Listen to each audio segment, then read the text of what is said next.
Good evening, everyone. Welcome to the Monday, July 18th City Council meeting. Clerk, please call the roll. Alderman Stansky? Here. Alderman Glad? Here. Alderman McClatchy? Here. Alderman Harding? Here. Alderman Strack? Here. Alderman Devine? Here. Alderman Miller? Here. Please stand for the pledge. Pledge allegiance to the flag of the United States of America, and to the republic for which it stands, one nation, under God, indivisible, with liberty and justice for all.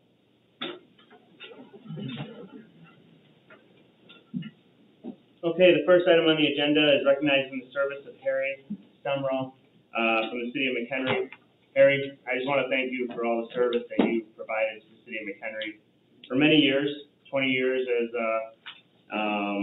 the adjudication officer, and I know the chief has so many things he could probably say and appreciate. Chief, do you want to say anything before I read? Just a couple things. I've known Harry since I was about this tall. Yeah. He lived down the street from me when I lived in Kensington. So I've had the privilege to work with him for over 20 years since he got involved with adjudication court, and I know he was involved in the city long before that. So, 40-ish. How many total years are we? 41.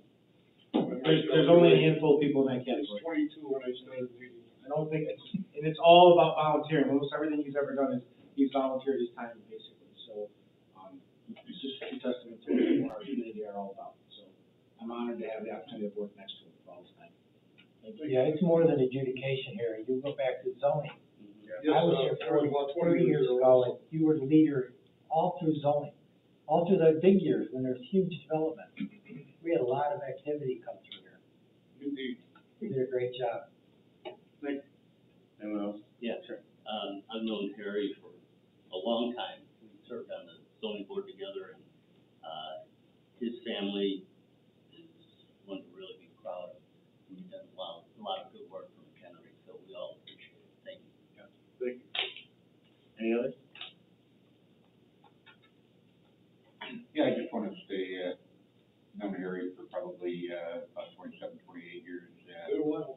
First time I saw him was at planning and zoning, when he was caring and everything else. And I remember when he ran for alderman and lost, but his loss was our gain because when we needed that, just not too long after, we needed an adjudication attorney, and Harry was the guy. And there were a few times I got to sit in and watch what was going on, and Harry was always firm, but he also was very charitable to people as far as and lighthearted to where he ran a real good show, and I think definitely was one of the segments that makes a resident of the city of Mchenry proud. Thank you. Any others? Right. All right. I have a proclamation to read here for the appreciation of Harry H. Sumrall Jr. Whereas longtime resident Harry Sumrall attended Loyola University, Chicago School of Law. Whereas Harry Sumrall practiced law as a criminal prosecutor for the county clerk's state's attorney's office for more than 40 years. Whereas in addition to his obligations to his career job as a senior prosecutor, Harry Sumrall provided the significant services to the city of McHenry, including 20 years of membership on and chairman of the city's Planning and Zoning Commission after being appointed on August 16, 1982. I wasn't born yet. Right. Whereas Harry Sumrall also served the city of McHenry for another 20 years as city's administrative adjudication officer, and after being appointed on April 22nd, 2002. Now, therefore, I, Wayne Jett, Mayor of the City of McHenry, go on record as recognizing the 40 years of personal contributions and accomplishments of Harry Sumrall and express the city's appreciation and gratitude on behalf of the citizens of our community for a job well done. Thank you.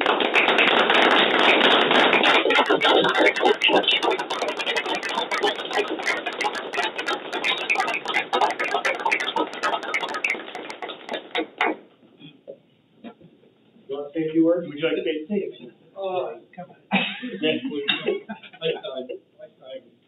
I'm humbled by this presentation. I want to thank, I believe there were 5 mayors for the city of Mchenry, who, at whose discretion I served. And, I want to thank all of them, those that are still here and those that are going. And, I want to thank you, Mayor Chet, and I want to thank particularly everybody that was on the staff that worked with me, particularly the last 20 years, because I walked into something I had to learn to understand. And I've tried to do so fairly and with some compassion. I appreciate the laws. I appreciate you having me here tonight. And thank you very much for letting me serve for 4 years, the city of Mchenry. Thank you. Thank you.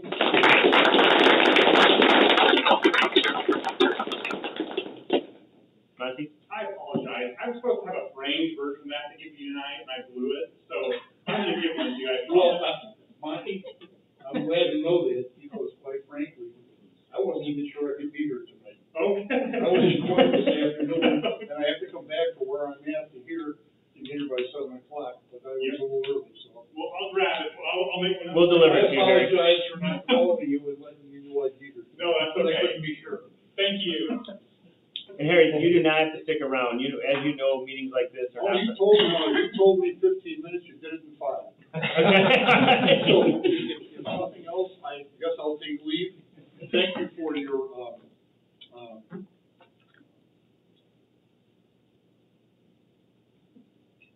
let me get this Come right. on, say it. Thanks for your efficiency.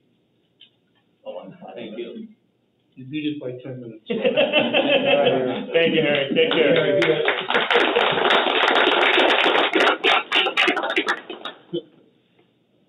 All right, moving on to consent agenda. Actually, is there any public comment for items that are not on the agenda this evening? Sir, you want to come to the podium? State your name and address for public record, please.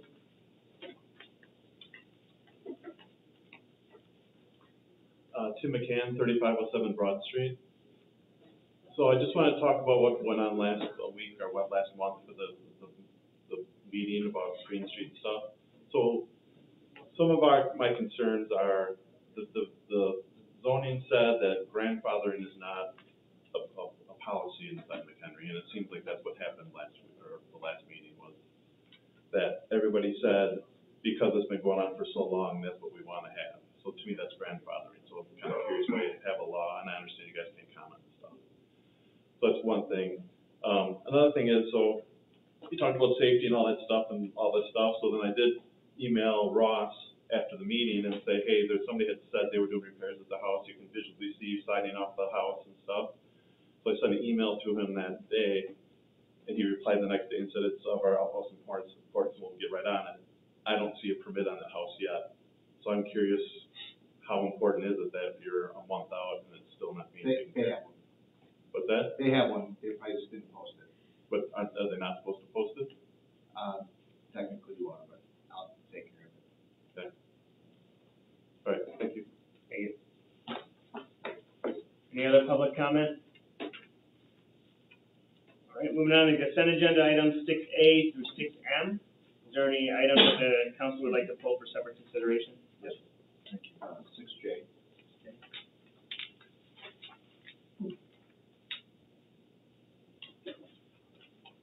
All right, any others?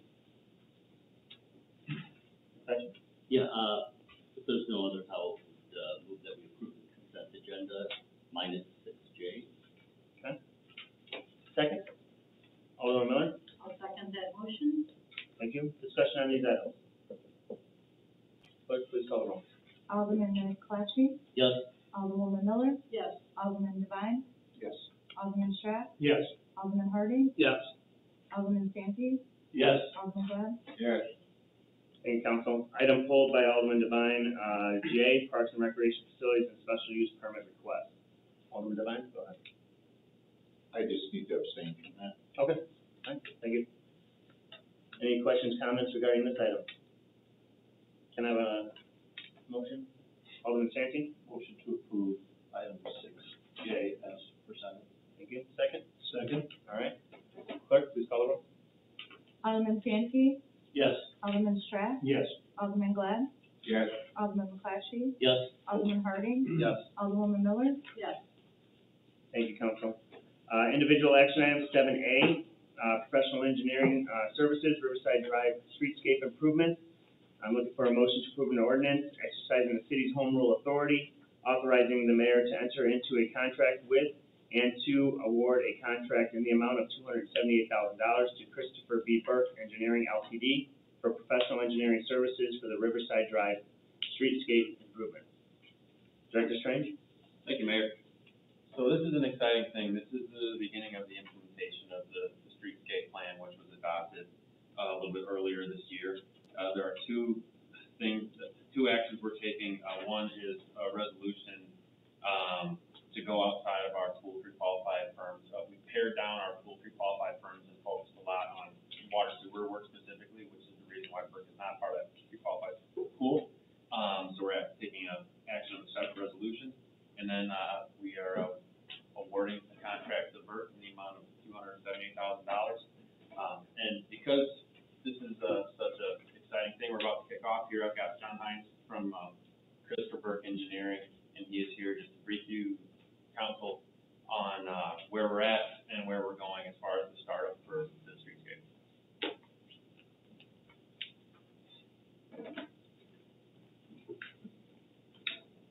So good evening, and thank you for having me. It's a pretty exciting time, as Troy said, and I drive through town now a fair amount. I've been working down in Algonquin, and I've got a job going up in Lindenhurst, so I make a point of driving right through town, driving down Green Street and up Riverside, and when I go back, going through there, just kind of eyeballing things. Tonight I came in a little early, drove down through there, and it's a beautiful night in the city of Mchenry. People are down on Green Street, not so much on Riverside. There's not as many restaurants that are open that are out on the sidewalk, but I think through the work that we're looking to propose here and that you guys approved in the master plan, it's going to be vibrant. It's going to be exciting. It's going to be a significant change from what I think you're used to, and I think it's a really good change. And I think you guys are making some really good decisions relative to that. We engaged our services several years ago, as we've got a lot of experience in streetscape work in McHenry County and in the area. Algonquin is probably our crown jewel for all that. If you haven't been down there, I urge you again to go down there. Huntley, we did work. Cary, we did work. We've done work in Bloomingdale, Forest Park, and many other communities throughout. This specific contract that we have with you is through Riverside, from Broad Street down all the way basically to Boom Creek that comes down into the Fox River. It also includes water main removal and replacement, or actually replacement. I imagine the old water main would be abandoned in place, and the replacement of services as well, which is something that is being mandated now by the IEPA and the Department of Public Health. So you're getting out ahead of some of those things as well. That's a smart move in my mind, being a retired public works director. Get those things underground and taken care of so that when you invest in this type of an improvement, you're not out there digging things up. There's also some sewer lining that's going to be proposed that doesn't have to be part of this project, but will be done as well, so that your infrastructure underground is going to be in good shape. There's going to be work and modifications to the traffic signal if you stay with the plan of making Riverside one way coming down to not Green Street, but Elm Street, Route 120. That's going to require modification to the whole traffic signal. That's a pretty big element, especially because we have to meet IDOT requirements relative to that. And while it doesn't seem like a big deal, IDOT makes a big deal out of it for whatever reason. But you got the right people doing it. The best traffic signal guy in the entire land works for us. His name's Mike Sigler. He does a great job. He does tons of work for those guys. Another one is the street lighting, especially, we're going to do decorative street lighting, pedestrian lighting, street lighting, but also at that intersection, because it's an IDOT SRA, there's certain requirements there that we have to go through, jump through some hoops and everything else to make sure we get that work completed properly. Another thing that I want to talk about is ADA. you know, we're talking about trying to take Riverside and make it kind of a flat surface so that there aren't curbs and steps and all those types of things. And that's gonna take a little bit of work as far as the design goes and everything else. And where we can't do that, we may have to build some ramps so that people can access the areas, et cetera. It was a real challenge in Algonquin on Main Street because it was a much narrower, opening that we had than we have on Riverside. So we have more of an opportunity to flatten things out there than they did there. And they want to do curb and gutter and things like that. But I think this is really gonna be a really unique, an exciting place to be. And I love the fact that you selected this to be the very first, you know, spot where you want to get started on this project. The schedule, I was trying to be, not kill a bunch of trees, and I was trying to print out the portions of the packet, and I forgot to print out the schedule. But both Troy and Greg Gruen had sent us a schedule saying, here's what we're proposing for you. And then our design guy said, you know what, this is a tight schedule. We'd rather, you know, spread it out a little bit further. And they said, nope, not a problem. And I don't remember the exact dates that are in there, but we will move on this and get rolling. We will engage. There's public involvement in this that will involve all of you, the businesses that are going to be impacted down there, because there's going to be some significant impacts, to get input on where we're putting things, how we're putting things there, things like that, you know, really is going to impact their businesses and everything else. But all of it is intended, obviously, to be very positive. And we will massage and trim and do things here and there that we think are good, but still not losing sight of what ultimately you want to see in the downtown area. We've done this before. It's not certainly our first rodeo, to coin a phrase. We're excited to do this for you. I've been personally part of projects like this in Barrington and Libertyville, that we didn't have the Fox River as a wonderful, wonderful amenity that you guys have here, which is, it's huge.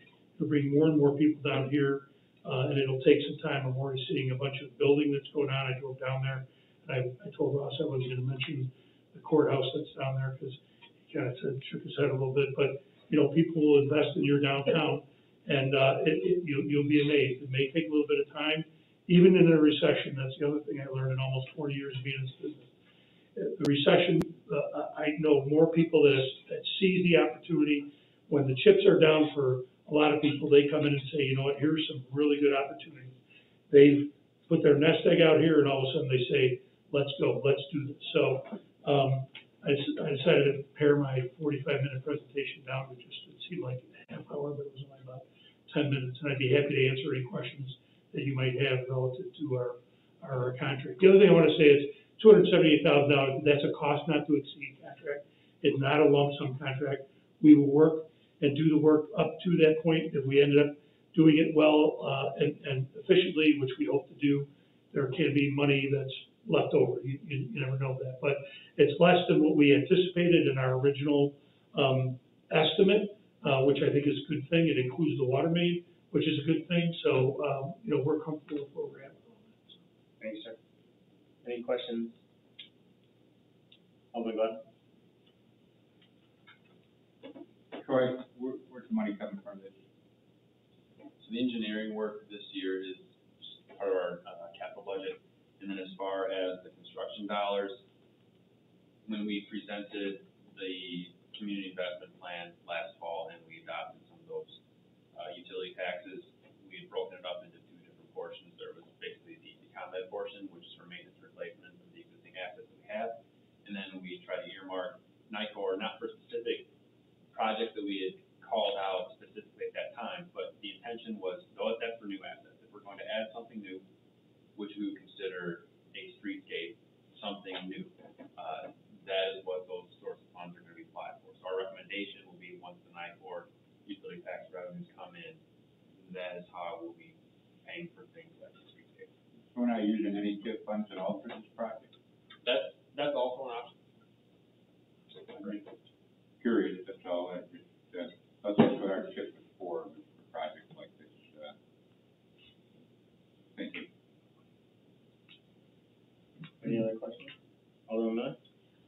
Thank you for your presentation. Thank you for the material. The building owners on our are very excited about this project. I've had conversations with several of them. So when will your first information to them go out? I think it's gonna be after the first of the year is what I would expect. You know, we'll put together, we have to do survey, because of the ADA and all the other issues that are out there. Our survey guys are swamped right now. They're booked out till almost into September, so we would be able, that was one of the things on the schedule we looked at. So we get that, we create base sheets. But I would say sometime after the first of the year, we'd be able to have that meeting, middle winter is what I would anticipate at this stage. Perfect, thank you. Any other questions? Thank you, sir, appreciate it. Thank you. At this time, I'm looking for a motion to approve 7A as presented. Alderman Miller? I'll make the motion to approve 7A and get the project started as presented. Thank you. Alderman Santi for a second. Discussion by council. Alderman Glenn? Yeah, I just, can't support something that we took and, over the last 6 to 8 months, we've added all these taxes to, the residents, that we're using all this money for that could be paid out of the TIF. The whole idea of the TIF was to stuff the entire downtown area, and yet the streetscape is not being paid through the TIF, so. Fine. Other than that, I understand, what we're trying to accomplish here, is the way we're accomplishing it. I've got some qualms about it. Thank you. Any other questions, comments by council? Open up for public comment. Is there anyone from the public that would like to make a public comment regarding this item? None? Council, any other questions? Clerk, please call it. Alderwoman Miller? Yes. Alderman Santi? Yes. Alderman Glad? No. Alderman McClatchy? Yes. Alderman Harding? Yes. Alderman Stratt? Yes. Alderman Devine? Yes. Thank you, council. Next item on the agenda is 7B, Commercial Tenant Incentive Grant, Mchenry Power Equipment at 3622 West Elm Street. I am looking for a motion to enter into a commercial tenant incentive grant agreement with the owner of the Mchenry Power Equipment located at 3622 West Elm Street in the amount not to exceed $20,000. Director Martin? Thank you, Mayor Judd. Art Gerda is the owner of Mchenry Power Equipment. It's located at 3622 West Elm Street. It is submitted for a $20,000 commercial tenant incentive grant, mostly for facade improvements, for the exterior southern facade, for doors, windows, et cetera. Also for purchasing some computer equipment, which you can use facade grant. It's a 50% match. The application states that you have to have $150,000 of taxable gross income or sales per year in order to qualify for this program. The majority of Mchenry Power Equipment sales are out of state, and their in-state taxable sales alone do not qualify them for the program. But their out-of-state sales do qualify them for the program. Their Illinois receipts are minimal, but they have a lot of their sales are on eBay,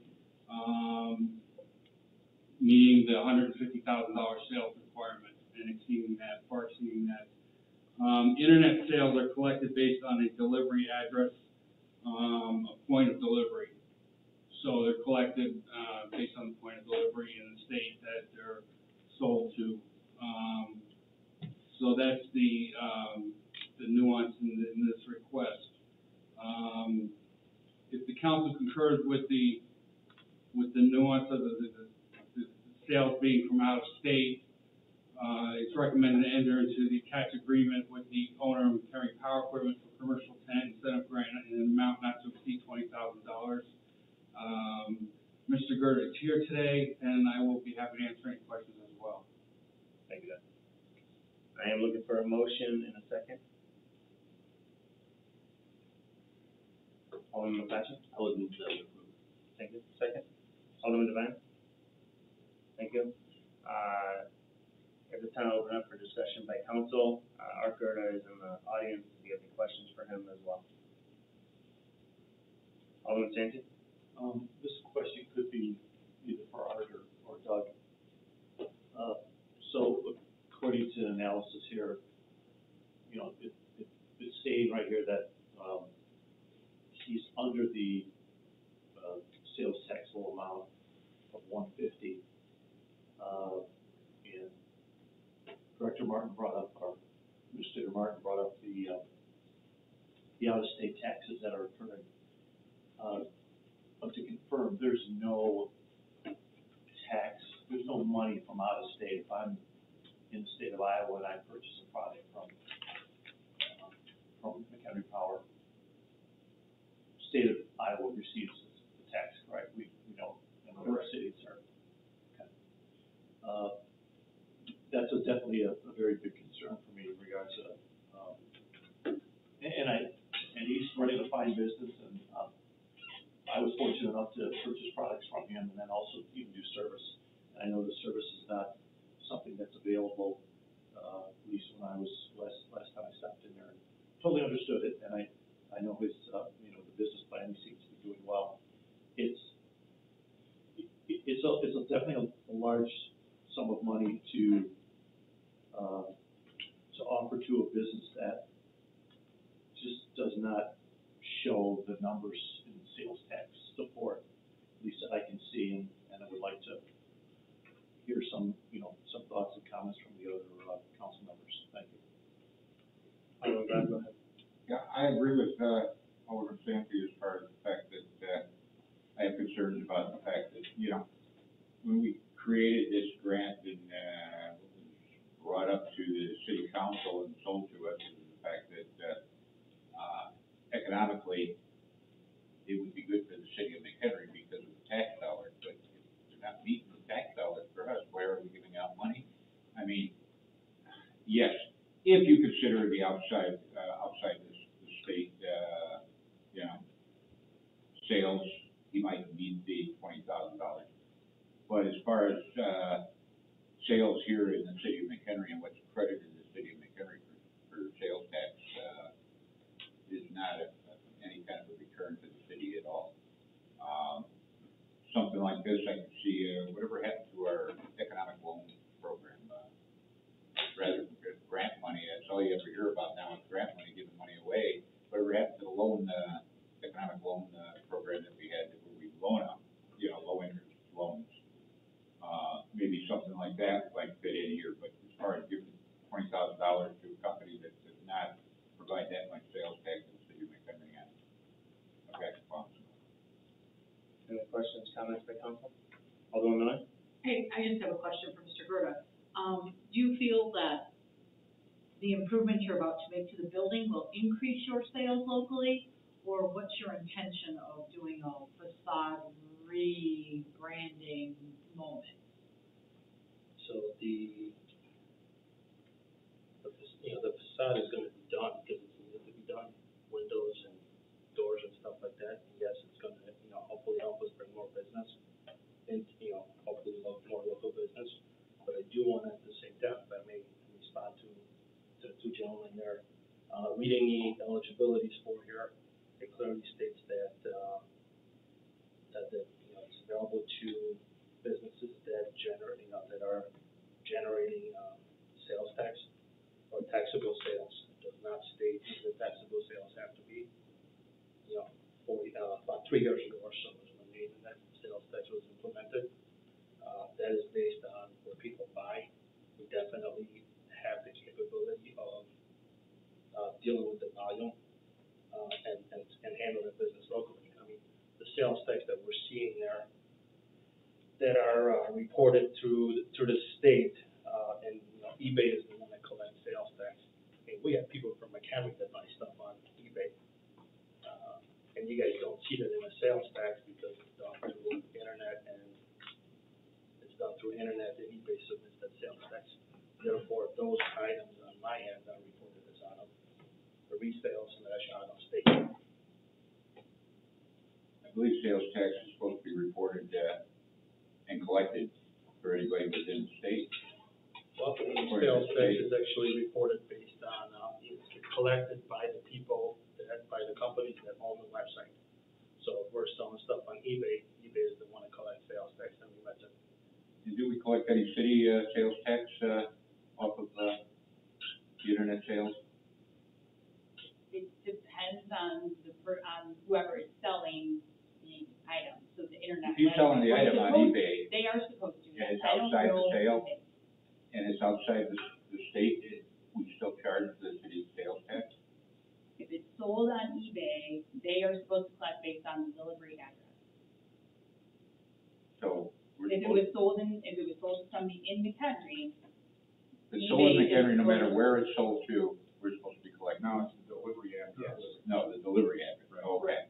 Yeah, so if it's sold to somebody in McHenry, then eBay is supposed to collect it and give it to us, but if it's sold to somebody in Woodstock Okay, or so- somewhere else. Got you. No, I understand. Okay. So basically, it's, still stand where my comments before. Any other questions, comments? no, go ahead. No, that's right. Mr. Gerda, just a quick question. How many people do you employ in that building today? Currently, about 5, I think. And would you anticipate bringing anyone else on in the future in that business? If it's needed, of course. The challenge right now is more so, as everyone knows, is finding them and hiring them than anything else. But yes, we could bring in more people. So currently you have 5 staff people. Yes. Okay, thank you. Same thing. I think it's for Administrator Martin. Businesses that have applied for this grant before, who are they? Do you recall who they, I know we've done it. B&B Auto, Okay. EO Corner Tap. Okay. Couple businesses that went out of businesses, so. Was Jexel's also? Jexel was another one, yes. Okay. So, and B&B is, okay, so that services auto repair, and Jexel's in the old corner. It's local, for the most part, I mean, I can't say 100%, but it is local products sold to local people, and local people having establishments paying the sales tax. I know that's something that does go through the state and then does come back to us. And it's, like I said, I mean, there's certain types of business plans, and I understand your business plan and what you do, and you seem to be doing a very good job of it. I just can't see being comfortable with approving something like this with such a low base in regards to what we have in return and what we're actually looking at for the future.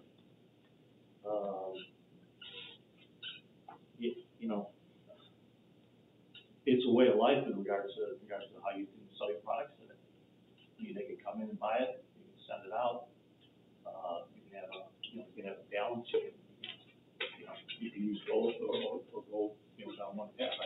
I understand it. I have a family member that his products are purchased and shipped all over the country, the world. So, and it's paid for by wherever that product is delivered to. So the state that he's in and the town that he's in is not really receiving, a lot of tax base from that business. Still got a structure, still pays property taxes. There's definitely that, like any other business that is occurring. It's just it's a large number for what was stated in the agenda in regards to the less than 150,000 that shows it coming back in under that number that comes back in on taxes. So that's all I have. Thank you. Thank you, Mayor. Obviously, it's helped out quite a few businesses, kind of what we're trying to do here. But one of the things I'm looking at, it's gonna improve that whole look at it, building, right? Yes. And, 120 is traveled by thousands of people every day. Whatever we can do to improve the look of our town for it, so. Alderman Hardy, go ahead. This is for Mr. Martin. The grant that money change with different parameters? Like, if you don't meet that $150,000 mark, can you do 10,000 or 15, or is that, I don't know where those parameters line up. So for existing retailers, there's, different ranges you can apply for. So for $20,000, you have to be, your sales have to be between 2.6 million and 5 million. Then it goes down from there. 10,000 is a different range than, or 15,000, then 10,000, and 5,000, a different range of taxable sales. And it's a 50% match. Thank you. Any other questions, comments from council? Art, if you can have a seat, I'll go ahead and open up for public, comment. Is there anyone from the public that'd like to make a public comment regarding this item? See none? Going back to council, any questions, comments before we go to roll call? Alderman Miller? So to Alderman McClatchy's point, I can see investing in this improvement, because it's in a strategically highly visible location. And not that it's an eyesore, Mr. Garber, because it's not. I used to work in that building when I was a young person. But it needs a facelift. But I'm struggling with the criteria of the grant. And I'm struggling with knowing that we like to invest in our businesses, we like to invest in our business owners and those buildings for a return on our investment. So that's where I'm struggling.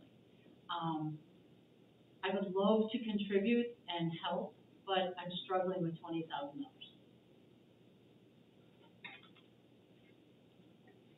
Any other questions, comments by council? None? All right. Clerk, please call the roll. Alderman McClatchy? Yes. Alderman Devine? Yes. Alderman Stratt? Yes. Alderman Harding? No. Alderman Glad? No. Alderman Santee? No.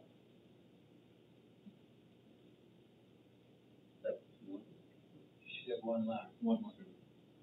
Oh, I'm sorry. Alderwoman Miller? No. I'm sorry. That's all right. Almost had a tie there. Okay, so, 7B, failed.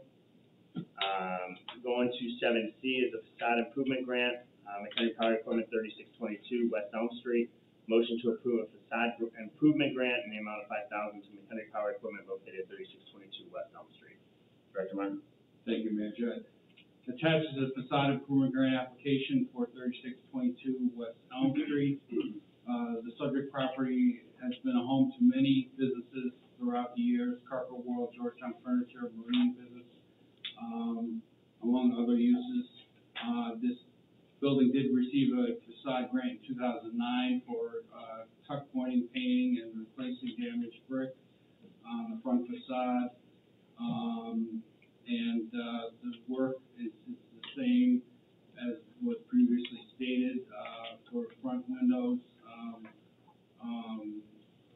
and doors in the front facade generally on the southern exposure of the building. The cost of the proposed work is between $70,000 and $80,000. If the council concurs, it's recommended approval of facade improvement grant in an amount not to exceed $5,000 from Mchenry Power Equipment located at 3622 West Elm Street. Thank you, Doug. I'm gonna open up, I'm gonna ask for a motion and second, for this item 7C. Alderman Strack? I'll make the motion as presented. Thank you. Second? Alderman Santee? I will second the motion. Thank you. Open up for discussion by council. Alderman Glad? Yeah, a facade grant like this, what have we, say in the past, few years, what have we given on those?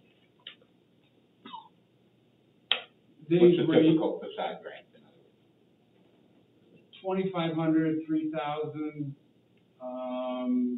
This is definitely one of the higher ones. But the work being done is definitely one of the more extensive jobs being proposed. Okay, so it's right in the ballpark, basically, Yeah. of the type of, and again, it's difficult to look at the past only because of the fact that, when you take a look at wood plywood was about 6 years ago, what it is now, it's astronomical, and the cost of a lot of things, not just the general merchandise, but, building itself, building products have really skyrocketed. So I can understand that, I don't have a problem with Alderman Santi? Yeah, a couple of items. It's, number one, on this type of grant, facade and improvement, there's nothing in regards to any kind of sales tax restrictions or. No, Okay, different type of grant. We do a lot of facade grants. We hold the maximum for 5,000, so we can, support as many businesses as possible, understanding that, yes, there are some large sums of money out there in regards to having to invest or reinvest in your property.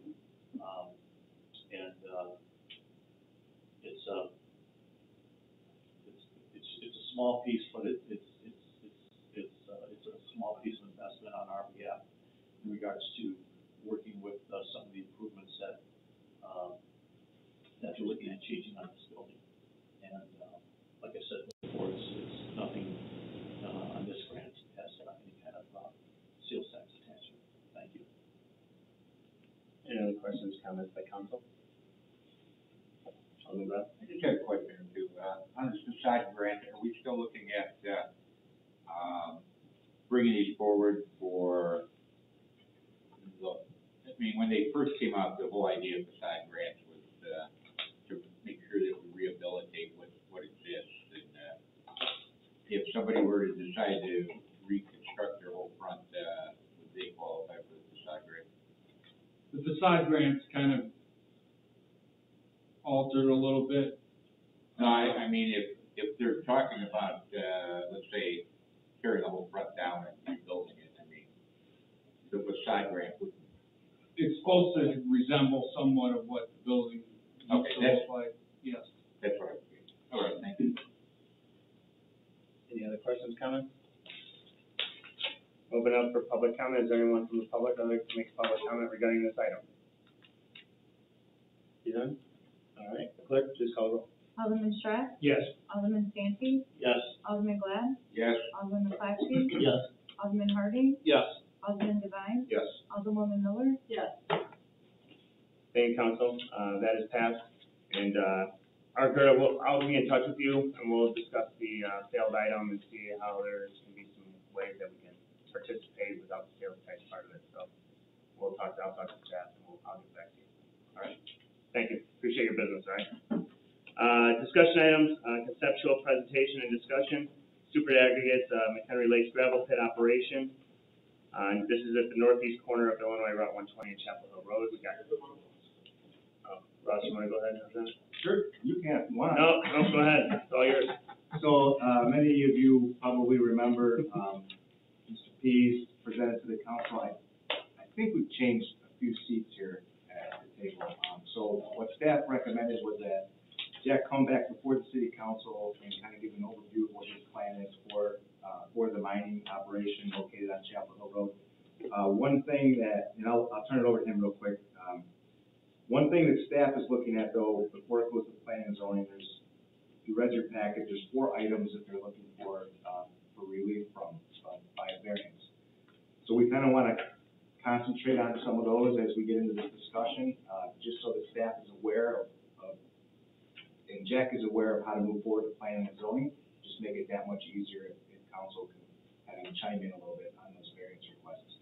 One is mining hours of operation, berm height variance, berm setback variance from the residential area, and then the berm relief, where they don't want to put a berm around the mine, which is all required by our mining ordinance. So, Jack, I'm going to pass out these pamphlets, but the floor is yours. Good evening, my name is Jack Pease from Super Aggregate. With me tonight is my son Torrey Pease and Phil Brown, our land manager. We were here 2.5 years ago introducing this project in January of 2020, right before COVID. That kind of caused a delay, but we took advantage of the last 2 years working with staff, the city engineer, with IDOT, trying to accomplish all of our due diligence items, that included getting a permit to put a left turn lane in on Route 120, which has taken 2 years for that task alone. We've got all of those things, just about completely out of the way, worked out all the details with, staff, the city attorney, and the city engineer, and we're ready to go through the procedure now, planning and zoning and board approval. But in that 2.5 years, we've got some new aldermen, so I don't need to know if I need to make a complete presentation again, or just ask any of the new people if they have any questions. But I could probably take a quick 10 minutes to introduce what's in the book so that you have a little bit of a preview to start with. And I'll try to quickly summarize it. Our request is obvious. We want to annex the property to the city of Mchenry and receive the conditional use permit for the mining of sand and gravel. But we do have a end use, not just in mind, but we would like to have permission for it at the same time. The front, almost 8 acres, that fronts on Route 120, we would like to immediately develop that as commercial. We are commercial developers that sell condo units as well as lease office warehouse space. We currently own about 180,000 square feet of office warehouse space in Mchenry. Our main building where our office is on the corner of Bow Valley and Crystal Lake Blacktop, a 3-story building. But then in the, on Ridgeview Drive, we own 2 buildings there that are about 60,000 square foot each. Each have about 20 or 30 tenants in each. One building is where Tim and Patty's restaurant is, and the other one's right across the street. But between those 3 buildings, we have currently about 110 businesses. We have been somewhat instrumental bringing every one of those businesses and their employees and their tax base to town that are in our buildings. And we would like to continue that pattern because we do have an ongoing demand for office warehouse, mainly for a retail business. And where they might have some warehouse or shop space in the back with our office retail front. And the frontage on Route 120, there's probably 700-800 feet of frontage there. If we built, we would probably build 2 buildings gradually over time as we found the tenants. And if you are familiar with any of our 3 buildings, they're precast concrete with the same design and color. They all look the same. They're very A-quality looking, and we would build the same type of precast concrete building with office fronts on 120 so that they could bring some retail business to town. And that would actually be our front door along 120 because those lots would be 350 feet or so deep, which would leave our other operation well to the north behind it. And the rest of the operation, when you look through the brochure, you'll see we have an end use in mind, and it's not to mine 140, 50 acres right to a square box as much as we could. It's to take the 50 acres in the middle and call that the lake and have enough land around the perimeter and a path through it for a future upscale estate type residence on a very nice 50-acre clear lake. So we're a smaller aggregate operation that has the end use in mind. And in the brochure, you'll see a dozen pictures, at least in the back, of operations we finished already or ones that are half done. And even when we're a third done, we finish and do the restoration on the first third as we go into the second third. And when you drive past, you'll see a third farm field, a third that's in the operation, and the first third is already a lake there with rolling hills alongside of it with hay being planted as a temporary crop until the residential gets done. So we would love to to, the brochure shows you that with photographs, but any of the new aldermen, my phone number is on the cover, including my cell number and my office number.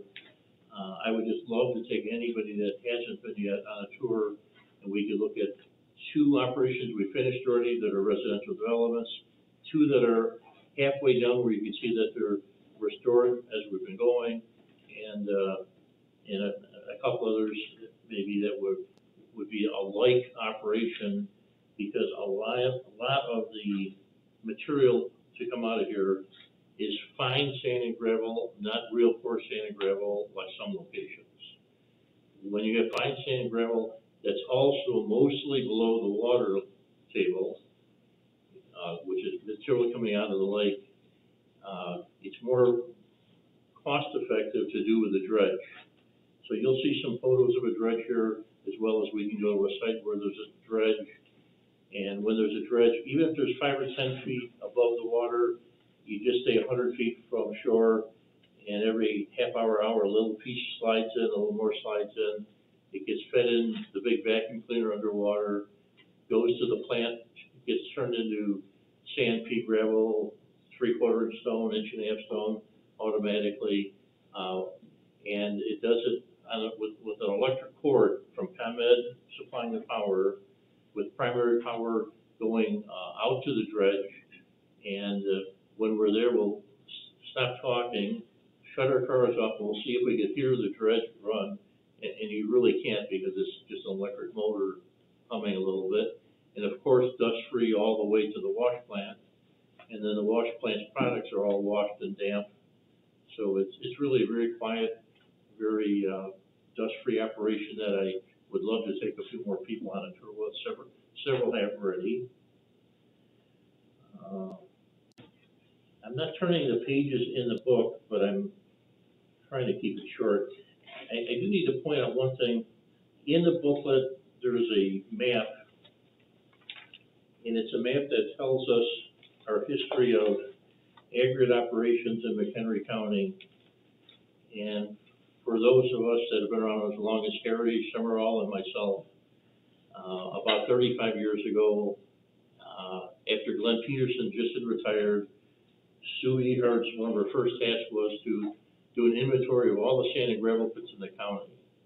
And the county was overwhelmed that they had 24 current special use permits out at once, and really hadn't done much to oversee looking over anyone's shoulder, and realized they needed to tighten things up a little bit.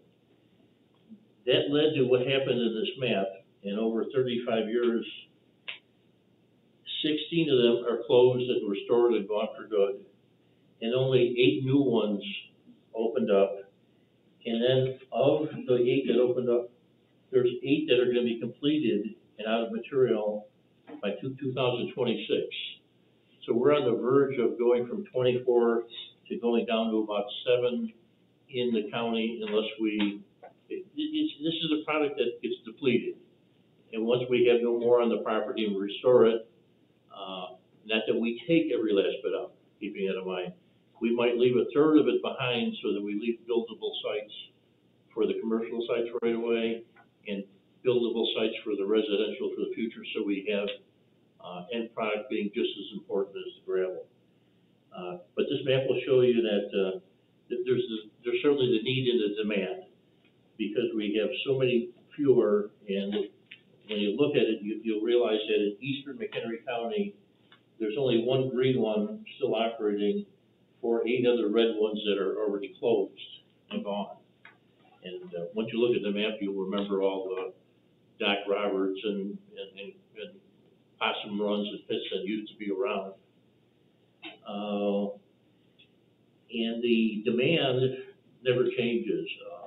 A lot of sand and gravel goes back into rehabilitation of everything. Route 31 getting 15,000 ton of hot mix put down by Baker right now is a good example of how we continually need to have more sand and stone for those projects. Later in this book, you'll also find a couple pages on how instrumental we have been for 50 years. And I can almost say that almost every major project in Mchenry or near Mchenry, we either built the parking lot at Bus Ford, or we supplied all the aggregates for the Super Walmart up in Johnsburg on the north end of town. We built the loop road for the hospital 20 years ago. And the list goes on to almost every school in town or park in town. We either did the work and supplied our own materials, or we at least, as Super Aggregate, supplied the materials to the contractors. So we've been a vital part of Mchenry and the surrounding area for decades, and we want to continue to do that. And we have an operation in Belvedere, one in Marengo, one in Woodstock, one in Richmond, soon to be one in Spring Grove. But you might want to ask the question, why do we need one more? Well, the demand's there because there's still only 7 or 8 versus 24 in the past. But it keeps the amount of miles that the trucks drive on the road down, and less carbon footprint, and less driving through the towns. Because if we only have a gravel pit in Woodstock, and we didn't have one in Mchenry and Volo, we would be coming from Woodstock with every load going through Mchenry. Since we have a gravel pit in Volo already, and if we had one in Mchenry, and there was a job in Lakemore, we'd only be going a mile down the road to get that job done. So we very effectively burn much less fuel, have much fewer trucks on the road by having them, not a great big Thalen operation or West Pit. You know, that's 1,200, well, West Pit's 1,200 acres. Thalen and Antioch is 4,500 acres. We're talking about our first phase, 110 acres, and we do own the 36 acres to the north. But dwarfed by more than 10 to 1. But it's a good thing. We want to have these smaller, medium-sized operations closer to each place. Since we have a gravel pit in Woodstock on Lily Pond Road and one up in Richmond, you would hardly ever see one of our blue trucks leave Chapel Hill and 120 and head west. We've got gravel out that way.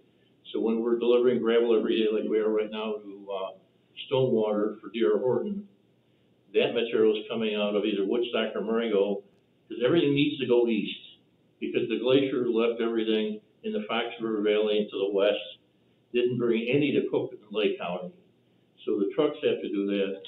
So this material would mainly, I would say mainly, 97% probably, would head straight east to Lake County. Fox Lake, Grays Lake, Lakeville, places that way, while our stuff out west is bringing, really stuff from Mchenry would mainly come from either Richmond or Lily Pond. So that's a good positive way to be cost effective and probably more important, environmentally effective, because if we could deliver to every one of the jobs we're trying to get to with an average distance of only 4 miles to the job instead of 14 miles to the job, we've got our CO2 footprint's only a third of what it could have been.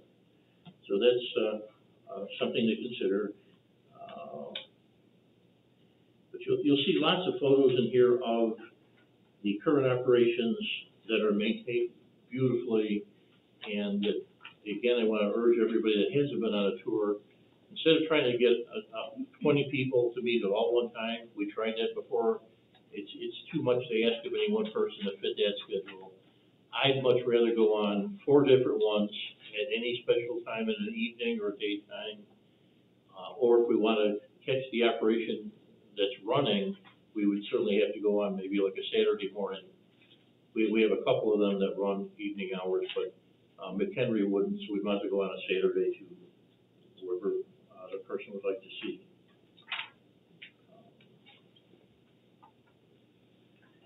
In there's a couple of variances that we're asking for.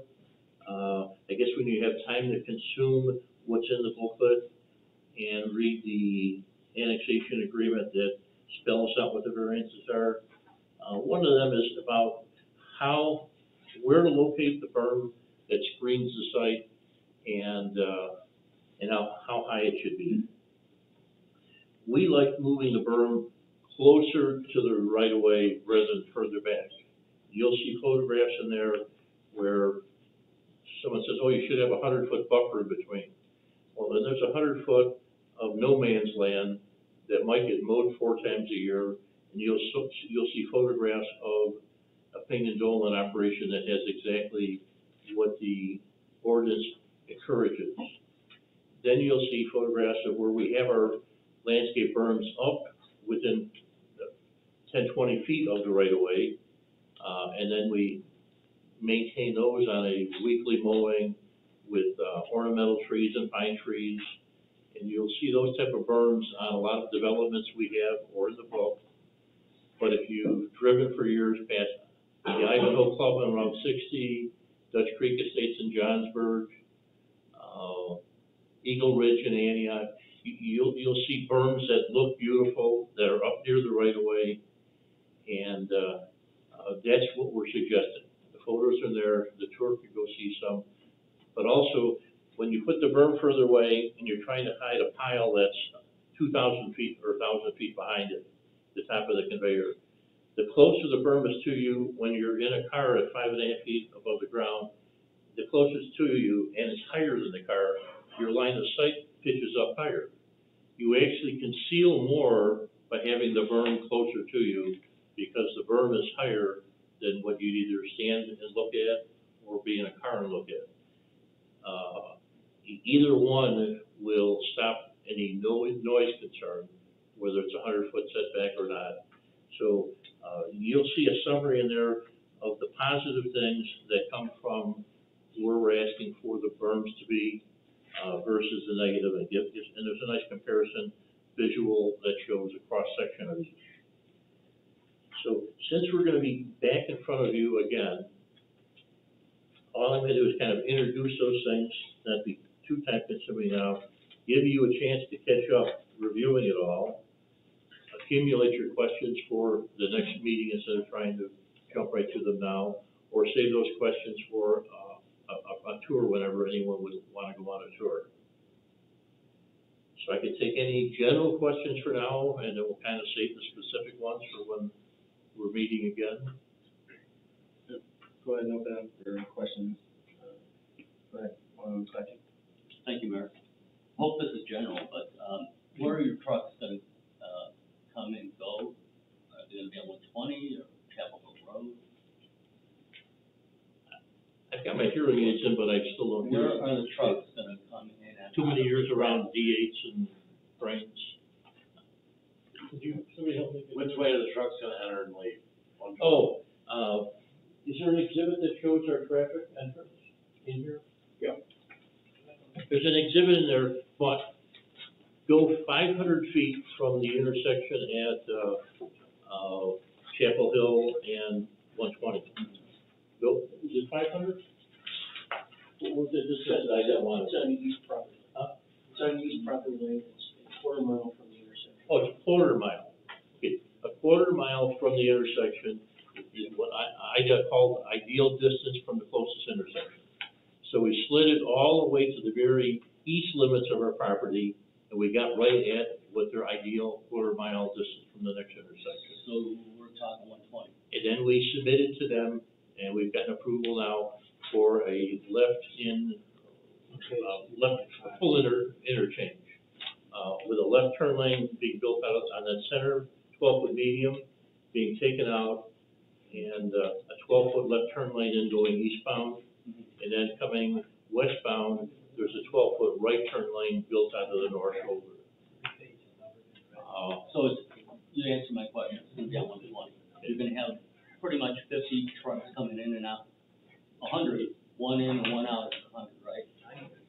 Yes, we're about, our traffic count is in there in the traffic study. No, your trucks. How many trucks do you have going in there every day? How many trucks do we have? How many trucks do you plan loading every day to gravel? Yes, it's in here. 50 trucks a day, Yeah, our similar operations that are this size do about 330,000 tons per year.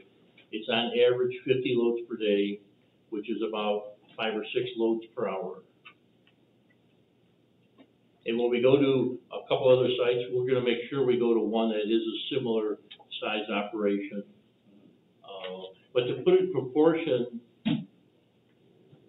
we do about 20% of sales of what either West Pitt does or Thalen's Peterson Pitt. Okay, one other question, Jack.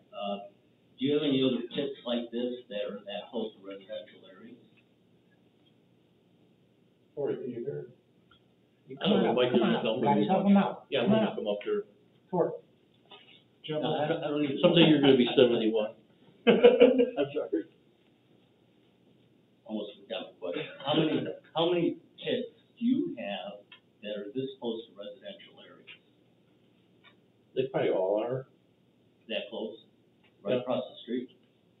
Yes, and I could gladly give a list of some of our neighbors.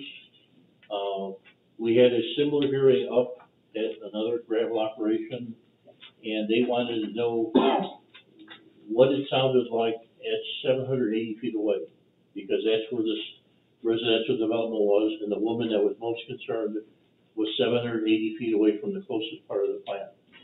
So I took her and the group of township officials to another operation we had that had a subdivision much closer than 780 feet, but we went into that subdivision at a radius of 780 feet on a Saturday morning and walked up to 3 people that were out cutting their lawn, and I never met these people in my life. The interested parties walked up to them and said, "Jack's your neighbor, he's been down the street," and one of them actually said, "Where's the gravel pit?" And at 780 feet there, we made sure we were running that day, and trucks were being hauling out, and those people couldn't see or hear anything, and that's would be the situation here. One, because the plant is located way up in the north southeast corner, right up against where Thalen's gravel pit is. The entrance is all the way at the very east end, and the trucks are leaving just about always to the east. When you're on Route 120 there, Berger's on the south side of the road with his operation, Thalen's on the north side.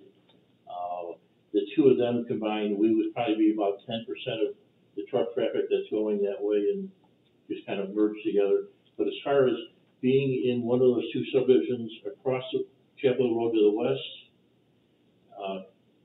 we're gonna go, if we go on a tour, we're gonna go to some place that has a subdivision that's that close, and we're gonna stand across the road, and what you'll see is the traffic on whatever that road is, which will be similar to Chapel Hill.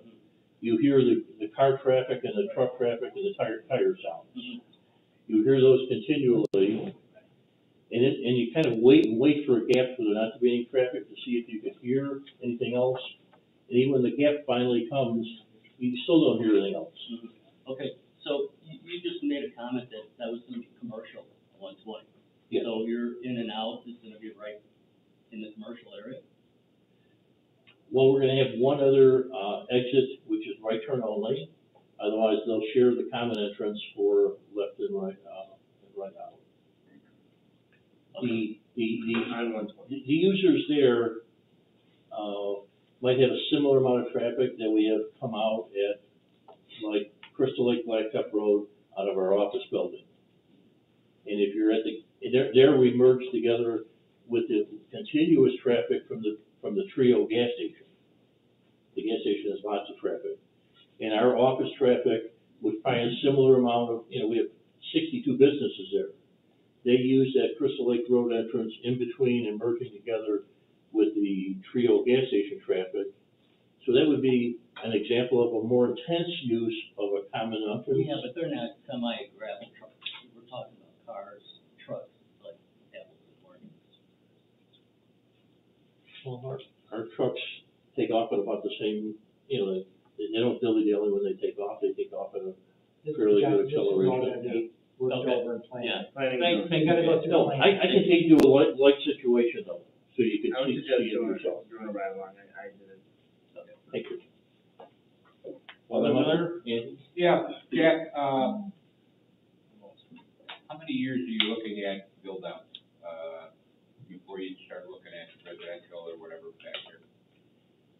conservatively say 20 years. 20 years.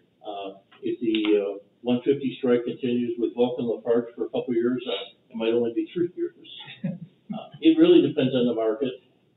As other places dry up, a lot of the market will switch. And we're on the verge of that happening from Algonquin, the Lake in the Hills, to the west side of Mchenry. And that's going to switch the demand to the few people that are left. So I can only see that our current sales is going to be a stronger number and take less years. I don't know twofold, but I'm hoping it would be better.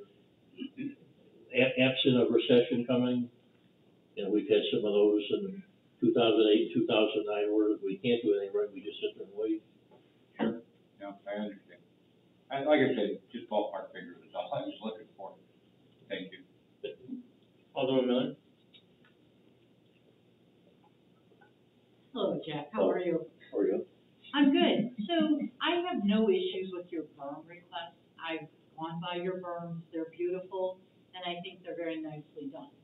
I guess my only issue with your request is the additional hours of operation, because we as a council have heard so many times from adjacent property owners, and I know you are very low noise. I've seen your operation, I've seen this operation. How much of a hardship would it be if we held you to the 6 a.m. to 6 p.m. Monday through Saturday? Not much of a burden at all. It seems like there needs to be a slight optional variance to that, and that's only because emergencies happen, whether it's a flood that needs sand to get delivered to different villages, or a tunnel gets punctured in Chicago and they need it on trucks 24 hours a day for about 4 days. Those things only happen once in a while. If we wrote something in there that there's that can only happen 1% of the time or less or something, it's nice not to be able to say no to an emergency. Thank you. Alderman Vine? Yes, Jack, I toured your Belvedere, so Yes. as far as size of this one, how much difference, what's the difference going to be compared to? In Belvedere, we only have 5 or 8 feet above the water, and the rest is below the water. Mchenry has about 20 feet above the water and about 25, 30 feet below. We can treat it the same way, and we want to, because even when you have 15 feet above the water and you're going to have the lake 30 feet deep there, let the dredge tell it to come on in the water with us and get sucked up the vacuum, because I only have to handle it once. The other way, I have to pick it up, put it in the feeder, send it to the plant dry. Then I have to have a dry plant and a wet plant since I've got the dredge already. So I might as well just have the same thing I have in Marengo or Belvedere. And once we get the first hill out of the way, we have to have a lake to start with. Then switch to the lake and the dredging, because it seems like the dredging is a dream come true for the neighbors. It's dust-free, it's dead silent, and just magically pea gravel goes on that pile and 3/4 stone goes on the other. And if we have a paved driveway right up to the piles, we've got no dust leaving. And we're leaving on Highway 120 that's got truck traffic all day long anyways. And whether it comes from our pit heading east or theirs, it's going to be probably the same number of loads going through Volvo. It's just some came from us and less came from them. So there won't be like a crusher or as far as? Well, if you look at the gradation, or go look at our test holes and our test log reports, we don't have porous sand, gravel, and cobbles. We wish we had cobbles. You can turn cobbles into 3/8 chips and sell them to Peter Baker for $17 a ton. You can only sell sand for $5 a ton. So we have finer material, but there's still the market to fill for the finer material. So there's very little crushing needed. But when you go to Marengo or Belvedere, there is a small crusher. It only takes 150 horsepower impactor that was up there that you probably didn't even notice to take care of the little bit of stone that's oversized. And the dredge will only receive up to 6-inch stone. If 1% is bigger than 6-inch, the bottom of the lake 40 feet down has those cobbles left behind. The fish use them to make their nest. Any other questions, comments? Alderman Vine? Yeah, I just want to No, not that question for you, Jack. Oh. How long, why did it take you so long?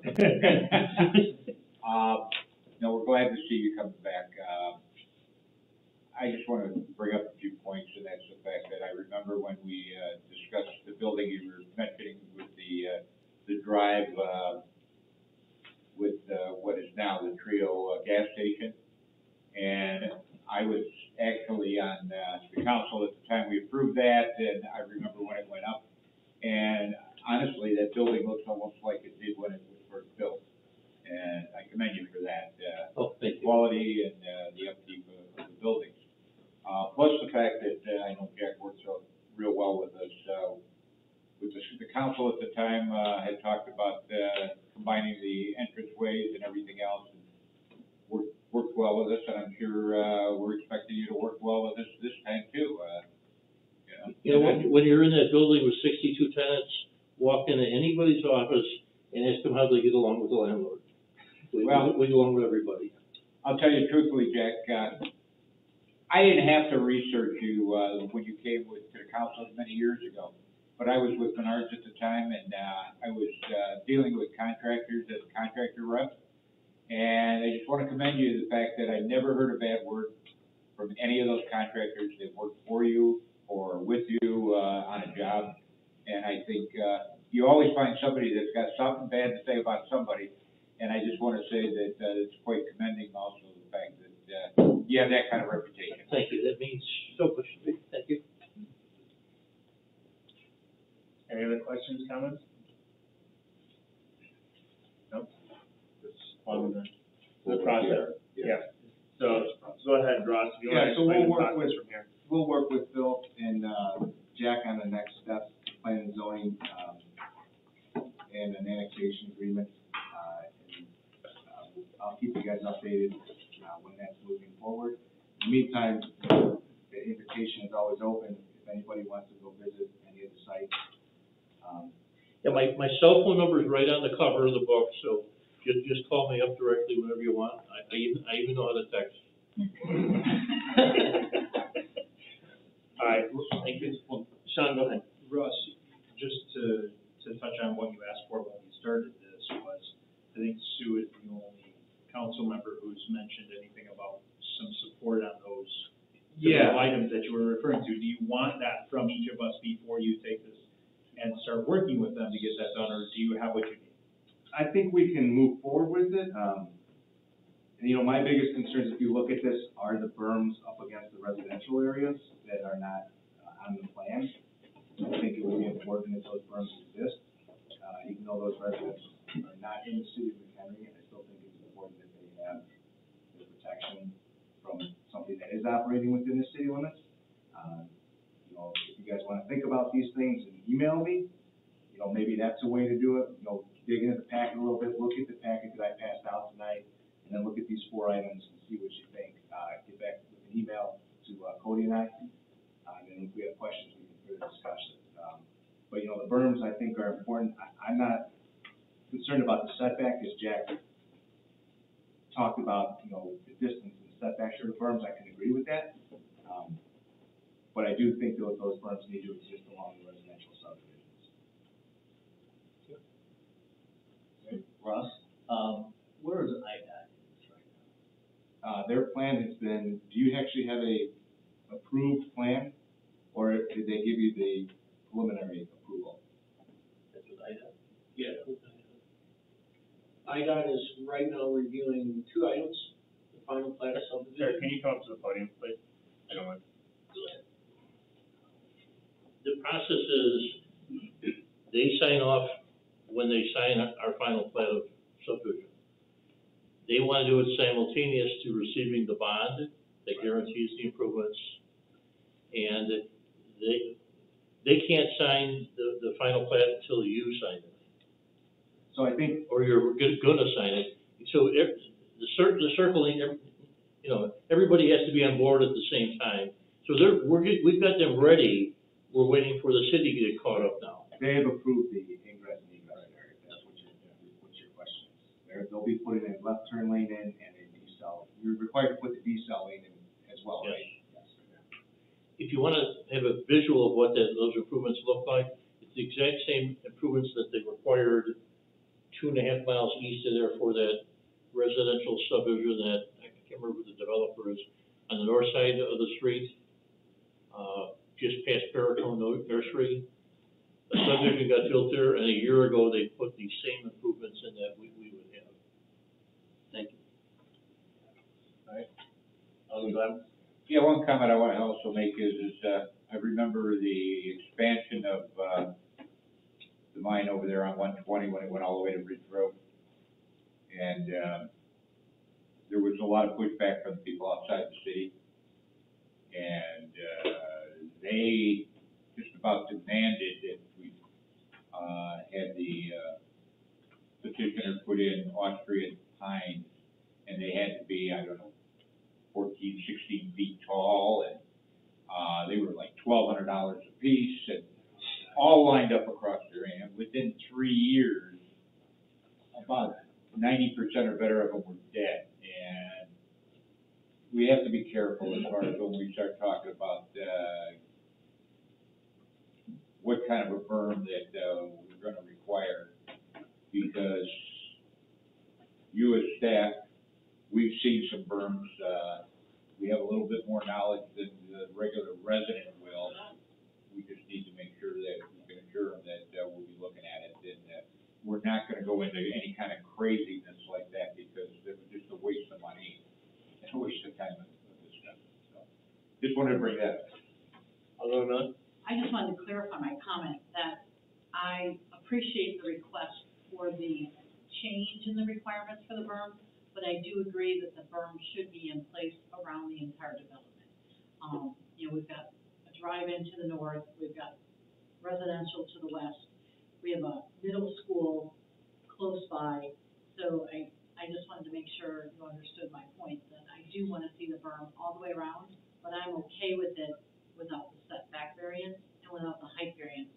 I'm not a big advocate of fences on top of berms. I think it looks sort of silly. And like I said before, Mr. Peace, I like what you've done with your plantings. I like the low rise and low fall with the assorted trees.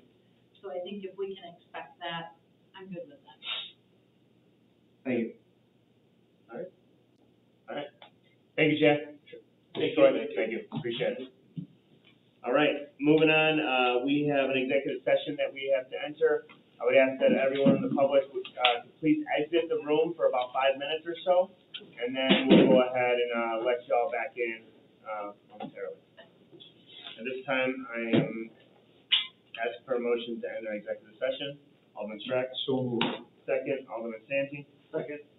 Clerk, please call the roll. Alderman Strack, Yes. Alderman Santee, Yes. Alderman Glad, Yes. Alderman McClatchy, Yes. Alderman Harding, Yes. Alderman Devine.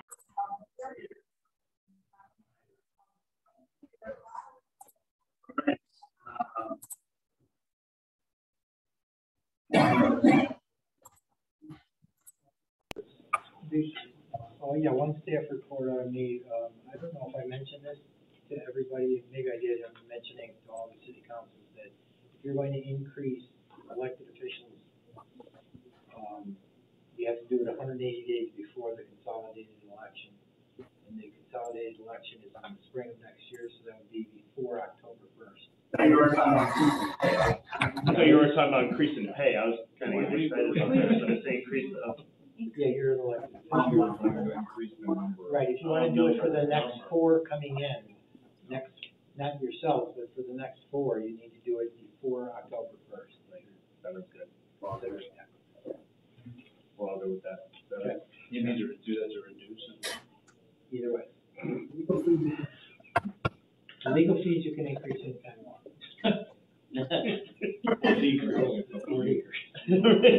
Really, it's up to you. Any compensation, right, including free membership at the gym, which we never did. That's right. Any other staff reports? Mayor's report, I have none. Mayor's report, I have none. City council comments? Alderman McClatchy? Yeah, I just wanted to give a huge shout out to the chambers, the city, the staff. I mean, I've been through a lot of yesterday, and all over town can meet people. I think half the people at the park on Thursday night were from outside the city. And, I think it's great. I'm proud to be part of it. Other same thing. Any others? Alderman Strack? I'd like to make a request of Alderman Blatchy next year. If I'm gonna follow him in the parade, I'm gonna duct tape his arm down so he doesn't help so many people with candy that he's throwing. I got complaints behind you in the parade, so we really do need to address that in the next year's parade. Thank you. Those Tootsie Rolls. Hey, it's better than what I followed many years ago when he was an alderman before, and then he overheated his car in the middle of the parade. Remember that parade? Was that old Cadillac? Yes. Made it. Right at the Since I've intersection. become the garbage girl of the council here, I've just had quite a few You're of making the my turn at the- constituents ask me about information from Flood Brothers that was supposed to be in the mailboxes not later than today, and nobody got it, including myself. So I've been mass producing the letter from the website and the recycling thing. So if we could just reach out to them and find out what their mailing schedule was, nobody in my neighborhood seems to have received anything. Their issuance of a lot of their documents, a lot of the printed materials has been slower and it's been disappointing. We approved those, 3 weeks ago. I'm told that refuse stickers are supposed to be delivered to retailers tomorrow. I went out and got quantities for them and made all the calls to keep pressing them on the matter, but, they have been slow with their printing. Hopefully it's not an omen of the next 5 years. On that, Troy, I did see some things as well online about the sticker swap. Are we facilitating that only here in City Hall? So, the obligation of the contract is to have one location. So, in the past, it's been at City Hall, and our intention is to have it at City Hall. And it's only from 8 a.m. until 3 p.m. weekdays. The contract document states 8 to noon. 6 days. Oh, so the information, I think that was on social media was Monday through Friday.